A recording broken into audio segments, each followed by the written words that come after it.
അപ്പോഴേ ഇന്നലത്തെ രാവിലത്തെ കുറച്ച് വിശേഷങ്ങൾ കണ്ടാലോ? ഞായറായാലും തിങ്കളായാലും അവധി ദിവസം ഏതുണ്ടായെങ്കിലും എൻ്റെ ചേട്ടന് മിക്കപ്പോഴും ജോലിക്ക് പോകേണ്ടി വരും. അങ്ങനെ രാവിലെ ജോലിക്ക് പോകുകയല്ലേ, ചോറൊക്കെ കൊണ്ടുപോകണ്ടേ, അതിൻ്റെ തത്രപ്പാടാണ് അടുക്കളയിൽ കാണുന്നത്. ഞാൻ എണീറ്റ് ചെന്നപ്പോൾ തന്നെ അമ്മ ചായയൊക്കെ റെഡിയാക്കിയിരുന്നു. അങ്ങനെ ഒരു ചൂട് ചായയൊക്കെ കുടിച്ചിരുന്നപ്പോഴേക്കും അമ്മ ബ്രേക്ക്ഫാസ്റ്റിൻ്റെ പരിപാടികൾ അങ്ങ് തുടങ്ങി. ഇഡ്ഡലിയും സാമ്പാറുമാണ് പ്ലാൻ ചെയ്തിരുന്നത്. സാമ്പാർ എന്തായാലും തലേ ദിവസം രാത്രി തന്നെ അങ്ങ് വെച്ചു. അപ്പം പിന്നെ അതെളുപ്പപ്പണിയായില്ലേ. പിന്നെ ദേ ഇഡ്ഡലിയുടെ മാവെല്ലാം തട്ടിലാക്കി അങ്ങ് അടുപ്പിൽ കയറ്റി. പിന്നെ ഞാൻ ചായയൊക്കെ കുടിച്ചിട്ട് ഉച്ചയ്ക്ക് തോരൻ വയ്ക്കാമെന്നൊരു പ്ലാൻ ഇട്ടു. ക്യാബേജ് ഉണ്ടായിരുന്നു, അതിനെയൊക്കെ അങ്ങ് അരിഞ്ഞെടുത്തു. അപ്പോഴാണ് ദേ അകത്തുനിന്ന് വിളി വന്നത്. കുക്കുക്കുട്ടൻ എണീറ്റിട്ടുണ്ട്. പിന്നെ അമ്മ പോയി അവനെ അങ്ങ് പിക്ക് ചെയ്തുകൊണ്ട് വന്നു. ഇന്നാളെന്തായാലും നല്ല ഹാപ്പി ആയിരുന്നു. കുറച്ച് കറക്കങ്ങളൊക്കെ പ്ലാൻ ചെയ്തിട്ടുണ്ടായിരുന്നു. അതിൻ്റെ ഹാപ്പി ആയിരിക്കും ഈ മുഖത്ത് കാണുന്നത്.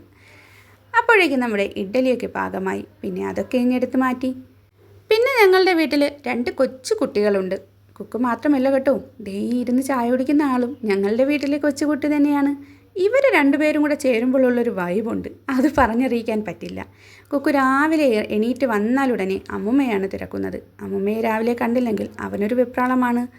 അങ്ങനെ കുറച്ച് നേരം അവരുടെ കളികളും ചിരികളും ഒക്കെ കണ്ടിട്ട് ഒരു മുട്ട കോഴി അങ്ങ് പൊരിച്ചെടുത്തു. പിന്നെ തോരനും മുട്ടയും അച്ചാറുമൊക്കെ ആയി. കുറച്ച് തൈരും കൂടി എടുത്തപ്പോഴേ ചേട്ടൻ്റെ ലഞ്ച് ബോക്സ് റെഡിയായി. അങ്ങനെ ചേട്ടനും പോയി. അപ്പോൾ ഓക്കെ, ബായ്.